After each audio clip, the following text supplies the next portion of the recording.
Hello friends, welcome to mister Chanti talks. So friends, ఈరోజు అయితే south Korea movie అయిన my chilling roommate movie OTT review మనమైతే తెలుసుకుందాం. కాకపోతే ఈ మూవీ ఇప్పటిదైతే కాదు ఫ్రెండ్స్, 2022లోనే విక్కీ ఓటీటీలో సౌత్ కొరియా లాంగ్వేజ్లోనే స్ట్రీమింగ్ అయితే అవుతుంది. కాకపోతే ఇప్పుడు చూసుకుంటే తెలుగులో ఫ్రీ వెబ్సైట్లో స్ట్రీమింగ్ అయితే అవుతుంది. సౌత్ కొరియా మూవీస్ అలాగే డ్రామా స్టోరీస్ ఇష్టపడేవారు ఎవరైనా ఉంటే ఈ మూవీ చూడడానికి అయితే ట్రై చేయండి. ఈ movie horror and drama. Horror పరంగా పెద్దగా భయపడే సీన్స్ అంతగా ఉండవు, కానీ అక్కడక్కడ వచ్చే కొన్ని సీన్స్కి మాత్రం కొద్దిగా భయపడేలాగైతే అనిపిస్తూ ఉంటుంది. పెద్దగా హారర్ సీన్స్ అయితే ఏమైతే లేదు. బేసిక్గా స్టోరీ విషయానికి వస్తే భయ్య, హీరోయిన్ అయిన సిరికి చిన్నతనం నుండి దయ్యాలు అయితే కనిపిస్తూ ఉంటాయి. అంతేకాకుండా చనిపోయిన వారి ఆత్మలు కూడా కనిపిస్తూ ఉంటాయి. అంతలోనే హీరో అయిన జీచాన్ తను చనిపోయిన ఆత్మ కూడా సిరికి అయితే కనిపిస్తూ ఉంటుంది. మరి సిరికి ఎందుకని జీచాన్ ఆత్మ కనిపించింది, మరి జీచాన్ ఎలా చనిపోయాడు, తను చనిపోయడానికి కారణం ఏంటి, సిరికి ఈ జీచాన్ కనిపించిన తర్వాత సిరి ఎలాంటి ప్రాబ్లమ్స్ని ఫేస్ చేసింది, ఇలా ప్రతి ఒక్కటి మీరు తెలుసుకోవాలంటే మాత్రం ఈ మూవీ మీరైతే చూడాల్సిందే.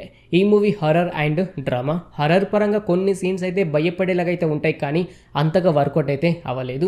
మేకప్ కూడా అంతగా అయితే వర్కౌట్ అయితే అవ్వలేదు. ఒక చిన్న దయ్యం ఉంటుంది, అంటే చిన్నపిల్ల దయ్యం, ఆ సీన్ వచ్చినప్పుడు మాత్రం కొద్దిగా భయం అయితే అనిపించింది భయ్య. మిగతా మాత్రం యావరేజ్ అని చెప్పుకోవచ్చు. స్టోరీ మాత్రం బాగుంది, కానీ అవుట్పుటే అంతకైతే వర్కౌట్ అయితే అవ్వలేదు. ఈ సినిమా చూసుకుంటే 1 అవర్ 53 మినిట్స్ దాకా యావరేజ్ డ్యూరేషన్ అయితే ఉంది. ఇన్ కేస్ ఈ మూవీ 1 అవర్ 20 నుంచి 30 మినిట్స్ లోపే ఫినిష్ చేసేది ఉంటే కొద్ది వరకు వర్కౌట్ అయితే అయ్యేది.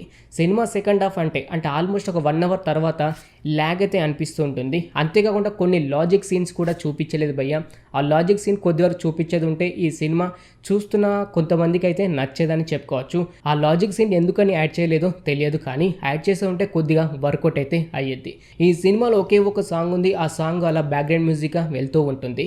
ఫైట్ విషయానికి వస్తే ఒకే ఒక ఫైట్ ఉంది, అదైనా ఒక క్లైమాక్స్లో అయితే వస్తుంది. తెలుగు డబ్బింగ్ కూడా చాలా వరకు వర్కౌట్ అయితే అయ్యింది. అంతేకాకుండా హీరోయిన్ని అలాగే హీరోని కూడా చాలా అందంగా అయితే చూపించారు. బేసిక్గా స్టోరీ మాత్రం యూనిక్గా అనిపించింది, కానీ అక్కడక్కడ ల్యాగ్ అయితే అనిపిస్తుంటుంది. ఆ ల్యాగ్నెస్ పక్కకు పెట్టేస్తే మాత్రం సినిమా కూడా చూసేయచ్చు. అలాగే ఈ సినిమా ఫ్యాన్తో చూడొచ్చు అంటే చూడొచ్చు భయ్య, ఎలాంటి ఇబ్బంది అయితే లేదు. అలాగే వల్గర్ సీన్స్ ఒక్కటి కూడా అయితే లేదు. క్లైమాక్స్ ఏదో ఎక్స్పెక్ట్ చేస్తాం, కానీ అనుకున్నంతగా అయితే ఉండదు. కానీ ఒక రొమాంటిక్ అయితే ఫినిషింగ్ టచ్ అయితే ఇచ్చారు, అదైతే నచ్చుతుంది. ఈ సినిమా మీకు నచ్చిందంటే భయ్య, నాకైతే నచ్చింది, కానీ ఈ లాజిక్ అనేది కూడా కవర్ చేసేది ఉంటే ఈ సినిమాలో కొద్దిగా అయితే వర్కౌట్ అయితే అయ్యేది. ఆ లాజిక్ ఏంటంటే హీరో ఎలా చనిపోయాడు, హీరోయిన్కి ఆ దయ్యాలు ఎందుకు కనిపిస్తాయి, వాళ్ళ అమ్మ నాన్న ఎలా చనిపోయారు, ఇలా ప్రతి ఒక్క దానికి ఒక క్లారిటీ అనేది ఇచ్చేది ఉంటే కొద్దిగా వర్కౌట్ అయితే అయ్యేది. ఈ సినిమా జస్ట్ ఒక 50 to 60% మాత్రమే నచ్చింది భయ్య.